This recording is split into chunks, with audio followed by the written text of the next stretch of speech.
Very good morning, నేను Santosh. Welcome to 30/60. ముందుగా headlines.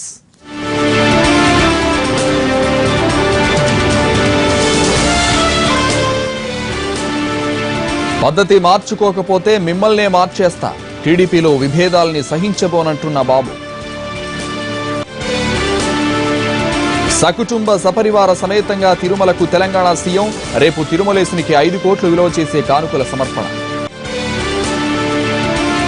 వెనక్కి తగ్గని టీజేఏసీ, అనుమతి ఇవ్వని పోలీసులు. నిరుద్యోగ ర్యాలీపై తేల్చనున్న హైకోర్టు. కూతురి మృతదేహంతో మోపెడ్పై పయనం.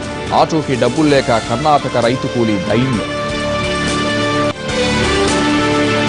ఇంద్రకీలాద్రిపై ఇవాళ సరస్వతి యాగం. విద్యార్థులకు ఉచితంగా పుస్తకం, పెన్ను. రేపు హైదరాబాద్ లో టీజేఏసీ నిర్వహించి తలబెట్టిన నిరుద్యోగ ర్యాలీ ప్రకంపనలు సృష్టిస్తోంది. ర్యాలీకి అనుమతించేది లేదని పోలీసులు చెబుతుంటే ఎట్టి పరిస్థితుల్లోనూ నిర్వహించి చేరుతామంటున్నారు టీజేఏసీ నేతలు. ర్యాలీకి పర్మిషన్ కోరుతూ వేసిన పిటిషన్పై హైకోర్టులో నిన్న విచారణ జరిగింది. టీజేఏసీ సూచించిన స్థలాల్ని మార్చుకోవాలని కోరుతూ పోలీసులు శివారు స్థలాల్ని ప్రతిపాదించారు. దీనికి టీజేఏసీ అంగీకరించకపోవడంతో ర్యాలీని ఆదివారానికి మార్చుకోవడంపై నిర్ణయం చెప్పాలంటూ తీర్పును ఇవాల్టికి వాయిదా వేసింది కోర్టు. గన్నవరం ఎయిర్పోర్ట్ లో తనను నిర్బంధించడంపై స్థానిక పోలీసులకు ఇవాళ ఫిర్యాదు చేయనున్నారు వైసీపీ ఎమ్మెల్యే రోజా. జాతీయ మహిళా పార్లమెంటేరియన్ సదస్సుకు వెళుతున్నప్పుడు తనను ఎయిర్పోర్ట్ లో అడ్డుకోవడంపై ఆగ్రహం వ్యక్తం చేస్తున్న రోజా ఇవాళ విజయవాడలో వైసీపీ కార్యాలయంలో మీడియా సమావేశం నిర్వహించనున్నారు. ఆ తర్వాత గన్నవరం వెళ్లి పోలీస్ స్టేషన్ లో కంప్లైంట్ చేస్తారు. తమిళనాడు రాజకీయాల్లో సంక్షోభం కొనసాగుతూనే ఉంది. పళనిస్వామి బల నిరూపణను సవాల్ చేస్తూ తమిళనాడు హైకోర్టును ఆశ్రయించింది ప్రతిపక్ష డీఎంకే. విపక్షాలు లేకుండానే విశ్వాస పరీక్ష నిర్వహించారని, రాజ్యాంగబద్ధంగా ఇది చెల్లదని డీఎంకే వాదిస్తోంది. ఈ నెల 18న జరిగిన విశ్వాస పరీక్షను రద్దు చేయాలని కోరుతోంది. డీఎంకే దాఖలు చేసిన పిటిషన్పై మద్రాస్ హైకోర్టు ఇవాళ విచారణ చేపట్టనుంది.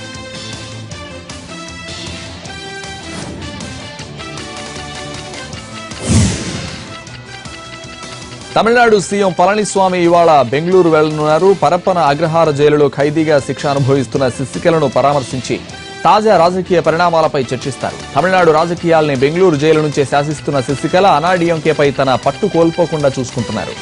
అక్క కొడుకు దినకరన్ కు పార్టీలో కీలక పదవి కట్టబెట్టిన శశికళ ఎప్పటికప్పుడు వివరాలు సేకరిస్తూనే ఉన్నారు. పరప్పన అగ్రహారం నుంచి తమిళనాడు జైలుకు తరలించేందుకు చేస్తున్న ప్రయత్నాల గురించి శశికళతో చర్చించనున్నారు పళనిస్వామి.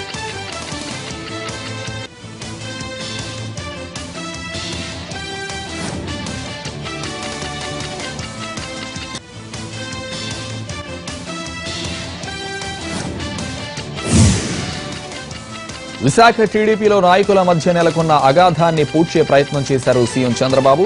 తనను కలిసిన విశాఖ జిల్లా నేతలతో కలిసి పనిచేయాలని సూచించారు. ముఖ్యంగా మంత్రులు గంటా శ్రీనివాసరావు, అయ్యన్న పాత్రుడితో చంద్రబాబు విడివిడిగా సమావేశమయ్యారు. మంత్రులుగా ఉంటూ కలహించుకుంటే క్యాడర్కు తప్పుడు సంకేతాలు వెళతాయని వారికి సూచించారు. దీంతో ఇద్దరు నేతలు తమ మధ్య ఉన్న గ్యాప్ ను పక్కన పెట్టే ప్రయత్నం చేశారు. మీటింగ్ తర్వాత ఇద్దరు మంత్రులు ఒకే కారులో తిరిగి వెళ్లారు.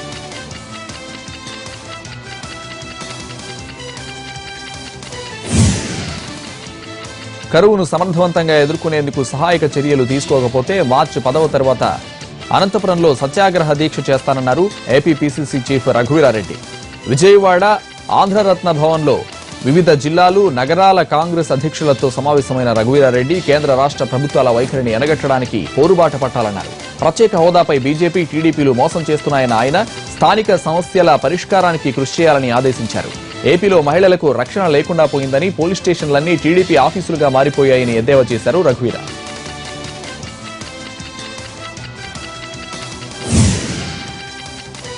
రైతులు, చేనేతలు కన్నీళ్లు కారిస్తే దేశం సుభిక్షంగా ఉండదన్నారు జనసేన అధినేత పవన్ కళ్యాణ్. గుంటూరులో సత్యాగ్రహ దీక్షకు హాజరైన పవన్ చేనేత కార్మికుల సమస్యలపై ప్రభుత్వాల నిర్లక్ష్యాన్ని నిలదీశారు. కార్మికులుగా పిలిచి కించపరచొద్దని, చేనేత కళాకారులుగా పిలవాలని సూచించారు. చేనేత కార్పొరేషన్ ఏర్పాటు చేసే దిశగా ప్రభుత్వాలు ఆలోచించాలని డిమాండ్ చేశారు. 11 రకాల ఉత్పత్తులు చేతి మగాలపైనే తయారు చేయాలని, పవర్ లూమ్స్ పేరిట కార్మికుల పొట్టగొడుతున్న వారిని శిక్షించాలన్నారు. తన అభిమానులు వారానికి ఒకరోజైనా చేనేత దుస్తులు ధరించాలని పిలుపునిచ్చారు పవన్ కళ్యాణ్.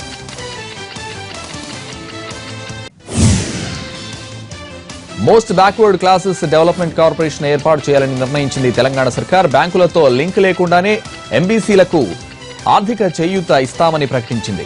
ఎంబీసీ సంక్షేమంపై 6.5 గంటల పాటు సమీక్ష జరిపిన సీఎం కేసీఆర్ ఈ బడ్జెట్లోనే ఇందుకోసం నిధులు కేటాయిస్తామన్నారు. ఇప్పటికీ ప్రభుత్వ సాయం అందక చాలా కులాలు చితికిపోయాయని, వాళ్ళందరినీ ఎంబీసీ కార్పొరేషన్ ద్వారా ఆదుకుంటామన్నారు. బాగా వెనకబడిన తరగతుల పిల్లల్ని రెసిడెన్షియల్ స్కూల్స్ లో చేర్పించాలని సూచించారు సీఎం.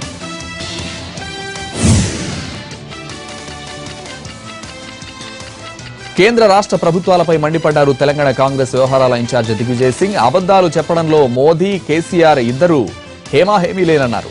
అబద్దాలు ఒలింపిక్స్ పెడితే మోదీకి గోల్డ్ మెడల్ వస్తుందంటూ ఎద్దేవా చేశారు. నోట్ల రద్దు భారీ కుంభకోణమని ఆరోపించిన దిగ్విజయ్ దీనివల్ల వీసా, మాస్టర్ కార్డు కంపెనీలకు తప్ప ప్రజలకు లాభం జరగలేదన్నారు.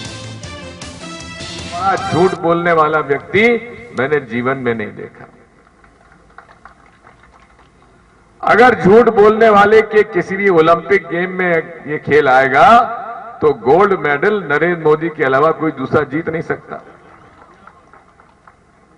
ये लोग केवल गुमराह करके लोगों से वोट कबाड़ते हैं और नरेंद्र मोदी जी हर चीज को हिंदू मुसलमानों में बांट देते हैं. టీఆర్ఎస్ పార్టీ అధికారంలోకి వచ్చి 30 నెలలవుతున్నా ప్రజలకు ఎన్నికల్లో ఇచ్చిన హామీలు నెరవేర్చలేదని ఆరోపించారు టీపీసీసీ చీఫ్ ఉత్తమ్ కుమార్ రెడ్డి. ఇంటికో ఉద్యోగం ఇస్తామన్న కేసీఆర్ విద్యార్థులను, యువతను పట్టించుకోలేదన్నారు. 2019 ఎన్నికల్లో తమ ప్రభుత్వమే అధికారంలోకి వస్తుందన్న ఉత్తమ్ ఇందిరమ్మ ఇళ్లు కట్టించి ఇస్తామని హామీ ఇచ్చారు. జనావేదన్ సమ్మేళనాలపై విరుచుకుపడ్డారు టీఆర్ఎస్ ఎంపీ కవిత. నిజామాబాద్ సభలో టీఆర్ఎస్ సర్కార్పై కాంగ్రెస్ నేతలు విమర్శలు చేయడంపై ఘాటుగా స్పందించారు. కాంగ్రెస్ నేతల ఆవేదనను జనం ముందు చెప్పుకునేవిగా ఉన్నాయి కానీ నిజమైన జన ఆవేదన సదస్సులు కావని ధ్వజమెత్తారు. అందుకే జన ఆవేదన సదస్సులుగా కాకుండా కాంగ్రెస్ ఆవేదన సదస్సులుగా పేరు మార్చుకుంటే బాగుంటుందంటూ ఎద్దేవా చేశారు కవిత.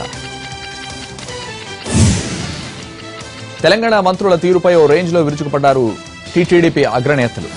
నిర్మల్లో ప్రజా పౌరు యాత్ర సభలో పాల్గొన్న ఎల్ రమణ, రేవంత్ రెడ్డి సర్కార్పై విమర్శలు గుప్పించారు. సీఎం కేసీఆర్ మంత్రులపై ఆరోపణలు చేశారు. ఎన్నికల వేళ ఇచ్చిన హామీల్ని నెరవేర్చడం లేదంటూ మండిపడ్డారు. గృహ నిర్మాణం, దేవాదాయ, న్యాయశాఖల బడ్జెట్పై అధికారులతో సమీక్ష నిర్వహించారు మంత్రి ఇంద్రకరణ్ రెడ్డి. డబుల్ బెడ్రూమ్ ఇళ్ల నిర్మాణం అంచనా వ్యయంపై అధికారులను అడిగి తెలుసుకున్నారు. ప్రతి నియోజకవర్గానికి 1400 డబుల్ బెడ్రూమ్ ఇళ్లు నిర్మించేలా 2017-2018 బడ్జెట్లో 5,000 కోట్లను గృహ నిర్మాణ శాఖ బడ్జెట్ గా అంచనా వేశారు. జీహెచ్ఎంసీ, సీఎం ప్రత్యేక కోటా మినహా 95 నియోజకవర్గాల్లో మొత్తం 33,000 ఇళ్లను నిర్మించనుంది ప్రభుత్వం. 30/60లో షార్ట్ బ్రేక్ తీసుకుందాం. Stay with us.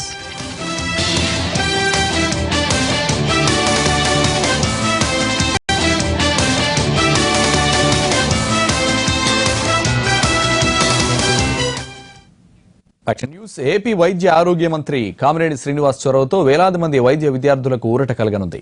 నీట్ 2017 పరీక్షలో పీజీ విద్యార్థులకు క్వాలిఫైయింగ్ మార్కులు తగ్గించాలని కేంద్ర వైద్య ఆరోగ్య మంత్రి జేపీ నడ్డాను కలిసి విజ్ఞప్తి చేశారు కామినేని. దీనికి నడ్డా అంగీకారం తెలిపారన్నారు రాష్ట్ర మంత్రి. ఎంత మొత్తంలో తగ్గించాలన్నది ఎంసీఐ నిర్ణయిస్తుందన్నారు. ఏపీలో ఎయిమ్స్ నిర్మాణం, తిరుపతిలో నీట్ ఎగ్జామ్ సెంటర్ ఏర్పాటుపైన కేంద్ర మంత్రితో చర్చించారు కామినేని. ప్రకాశం జిల్లాలోని పట్టభద్రులు, టీడీపీ కార్యకర్తలతో సమావేశమైన మంత్రి నారాయణ ఎమ్మెల్సీ ఎన్నికల్లో టీడీపీ విజయానికి కృషి చేయాలని కోరారు. ప్రకాశం, నెల్లూరు, చిత్తూరు జిల్లాల పట్టభద్రుల నియోజకవర్గ అభ్యర్థి వేమిరెడ్డి పట్టాభిరెడ్డి గెలిపించడానికి కష్టపడాలని సూచించారు. ఒంగోలులో పట్టభద్రుల నియోజకవర్గ టీడీపీ సమీక్ష సమావేశంలో నారాయణతో పాటు మంత్రులు రావెల కిషోర్ బాబు, సిద్ధా రాఘవరావు పాల్గొన్నారు. పశ్చిమ రాయలసీమ పట్టభద్రులు, ఉపాధ్యాయుల ఎమ్మెల్సీ ఎన్నికల నామినేషన్ల ఘట్టం ముగిసింది. చివరి రోజు ఏకంగా 53 మంది నామినేషన్లు దాఖలు చేశారు. టీడీపీ బలపరిచిన పట్టభద్రుల నియోజకవర్గ ఎమ్మెల్సీ అభ్యర్థి కేజే రెడ్డి అట్టహాసంగా నామినేషన్ సమర్పించారు. మంత్రులు కొలు రవీంద్ర, పరిటాల సునీత, పల్లె రఘునాథ్ రెడ్డి జిల్లా ఎమ్మెల్యేలతో ర్యాలీగా వెళ్లి నామినేషన్ వేశారు కేజే రెడ్డి. ఈ నెల 21న నామినేషన్ల పరిశీలన, 23న ఉపసంహరణ ప్రక్రియ కొనసాగించేందుకు అధికారులు అన్ని ఏర్పాట్లు చేశారు. సంగారెడ్డి నియోజకవర్గంలో పలు అభివృద్ధి పనులకు శ్రీకారం చుట్టారు మంత్రి హరీష్ రావు. సంగారెడ్డి, సదాశివపేట మండలాల్లో పలు రోడ్ల అభివృద్ధి పనులకు శంకుస్థాపనలు చేశారు. 6 దశాబ్దాల కాంగ్రెస్ పాలనలో ఎన్నడూ జరగని అభివృద్ధి ఇప్పుడు జరుగుతుందన్నారు హరీష్ రావు. సంగారెడ్డిలో 6 లేన్ రోడ్డు నిర్మిస్తున్నామని, 300 కోట్ల వ్యయంతో నియోజకవర్గంలో రోడ్లను అభివృద్ధి చేస్తున్నామని చెప్పారు. జులై నాటికి నియోజకవర్గంలో ఇంటింటికి మిషన్ భగీరథ పైప్ లైన్ల ద్వారా నీళ్లు అందిస్తామన్నారు. గుంటూరు జిల్లా నరసరావుపేటలో అక్రమ కట్టడాల కూల్చివేతలో ఉద్రిక్తతలు తలెత్తాయి. నల్లపాటి లక్ష్మీనారాయణకు చెందిన అక్రమ భవంతిని కూల్చివేస్తున్న సమయంలో స్థానిక ఎమ్మెల్యేతో పాటు కొందరు నేతలు అడ్డుకున్నారు. మున్సిపల్ రెవెన్యూ అధికారులతో గోపిరెడ్డి శ్రీనివాసరెడ్డి, కాసు మహేష్ రెడ్డి, ఎల్ అప్పిరెడ్డి, మర్రి రాజశేఖర్ వాగ్వాదానికి దిగారు. తమ విధులకు ఆటంకం కలిగిస్తున్నారంటూ మున్సిపల్ అధికారులు పోలీసులకు ఫిర్యాదు చేశారు. దీంతో రాజకీయ నేతల్ని అరెస్ట్ చేసి అక్రమ కట్టడాల కూల్చివేతకు ఆటంకం లేకుండా చేశారు పోలీసులు. తెలంగాణలో ఎంసెట్ కు షెడ్యూల్ విడుదలైంది. ఈ నెల 27న నోటిఫికేషన్ కు విడుదల చేయనున్నారు. మార్చి 3 నుంచి ఏప్రిల్ 3 వరకు దరఖాస్తులు స్వీకరించనున్నట్లు ఎంసెట్ కన్వీనర్ తెలిపారు. అపరాధ రుసుముతో మే 8 వరకు దరఖాస్తులను స్వీకరిస్తారు. ప్రయాణికుల క్షేమమే టీఎస్ఆర్టీసీ లక్ష్యమన్నారు రవాణా శాఖ మంత్రి మహేందర్ రెడ్డి. వచ్చే ఆర్థిక సంవత్సరానికి 1064 కోట్ల ప్రతిపాదనలు సిద్ధం చేశామన్నారు ఆయన. ఖైరతాబాద్లోని రవాణా శాఖ కేంద్ర కార్యాలయంలో బడ్జెట్పై మంత్రి మహేందర్ రెడ్డి ఆర్టీసీ కార్ అధికారులతో ఉన్నత స్థాయి సమీక్ష నిర్వహించారు. ఎమ్మెల్సీ ఎన్నికల కోడ్ ఉన్నందున కొత్త బస్సులను ప్రారంభించలేకపోతున్నట్లు మంత్రి తెలిపారు. మార్చి 2వ వారంలో సీఎం కేసీఆర్ చేతుల మీదుగా మినీ బస్సులను ప్రారంభిస్తామన్నారు. 21,500 రూపాయల రద్దయిన నోట్లను హైదరాబాద్లోని రిజర్వ్ బ్యాంక్ వద్ద పడిగాపులు పడ్డాడు ఓ వృద్ధుడు. తన భార్య మతిమరుపుతో ఇంతకాలం ఈ నోట్లు ఓ కుండలో ఉండిపోయాయని వాపోతున్నాడు వరంగల్ జిల్లా ములుగుకు చెందిన లక్ష్మీనారాయణ. చూపు మందగించి సరిగ్గా నడవలేకపోతున్న లక్ష్మీనారాయణ 2 రోజులుగా నోట్ల మార్పిడి కోసం వేచి చూస్తున్నాడు. ఇంటిని సర్దుతున్నప్పుడు ఈ నోట్లు కనిపించాయంటున్నాడు. ఆర్బీఐ అధికారులు లోపలికి అనుమతించలేదంటూ ఎలాగైనా సరే నోట్లను మార్పిడి చేయాలంటూ పోలీసులను వేడుకుంటున్నాడు లక్ష్మీనారాయణ. రైల్వే స్టేషన్లను డిజిటలైజేషన్ చేయడంతో సౌత్ సెంట్రల్ రైల్వే ముందడుగు వేసింది. దేశంలోనే మొట్టమొదటి డిజీ పే స్టేషన్ గా కాచిగూడ రైల్వే స్టేషన్ ను తీర్చిదిద్దారు. ఇవాళ కాచిగూడ రైల్వే స్టేషన్ లో డిజీ పే సదుపాయాన్ని ప్రారంభించనున్నారు south central GM Vinod Kumar Yadav. Platform, general, reservation టికెట్లతో పాటు స్ట్రాంగ్ రూమ్, వెయిటింగ్ రూమ్ ఛార్జీలు, స్టేషన్లోని టీ, కాఫీ, టిఫిన్, చాక్లెట్స్ ఇలా వేటికైనా సరే క్రెడిట్, డెబిట్ కార్డులతో చెల్లింపులు చేసేలా స్వైపింగ్ మిషన్లు ఏర్పాటు చేశారు. ఈ సందర్భంగా ఏర్పాటు చేసిన ఫ్లాష్ మ్యాప్ ఆకట్టుకుంది.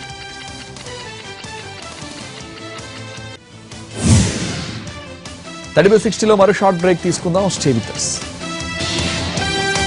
ప్రచారం హోరాహోరీగా సాగుతోంది. అధికార విపక్షాలు మాటల యుద్ధం చేస్తున్నాయి. నోట్ల రద్దు ఫెయిల్ అయినందుకే మోదీ యూపీ ఎన్నికల్లో డిమానిటైజేషన్ గురించి మాట్లాడడం లేదని ఎద్దేవా చేయడంతో వాటికి కౌంటర్ ఇచ్చారు ప్రధాని. నల్లధనం, అవినీతి మీద పోరాటం ఆపేది లేదని స్పష్టం చేశారు. తమిళనాడు ముఖ్యమంత్రిగా పళనిస్వామి బాధ్యతలు స్వీకరించారు. దివంగత సీఎం జయలలిత కుర్చీలో కూర్చొని పలు ఫైళ్లపై సంతకాలు చేశారు. గతంలో 3 సార్లు ముఖ్యమంత్రిగా పనిచేసిన పన్నీర్ సెల్వం జయలలిత కుర్చీలో ఎన్నడూ కూర్చోలేదు. అయితే పళనిస్వామి మాత్రం జయ ఫోటో ఎదురుగా పెట్టుకుని ఆమె కుర్చీలో కూర్చున్నారు. గర్భిణీలకు ఆర్థిక సాయం పెంపు, ఉద్యోగులకు సబ్సిడీపై ద్విచక్ర వాహనం అందించే ఫైళ్లపై సంతకం చేశారు. దశల వారీగా మద్య నిషేధం, యువతకు నిరుద్యోగ భృతి, జాలర్లకు ఇళ్ల నిర్మాణానికి నిధుల విడుదల ఫైళ్లపైన సంతకాలు చేశారు పళనిస్వామి. 1 ర్యాంక్ 1 పెన్షన్ డిమాండ్తో మరోసారి రోడ్డెక్కారు మాజీ సైనికోద్యోగులు. వందలాది మంది ఢిల్లీలో ర్యాలీ నిర్వహించారు. 11 ప్రధాన డిమాండ్లను పరిష్కరించాలంటూ నినాదాలు చేశారు. వారిని పోలీసులు అడ్డుకోవడంతో పరిస్థితి ఉద్రిక్తంగా మారింది. పోలీసులు, మాజీ సైనికోద్యోగుల తోపులాటలతో కొందరు వృద్ధులు సొమ్మసిల్లి పడిపోయారు.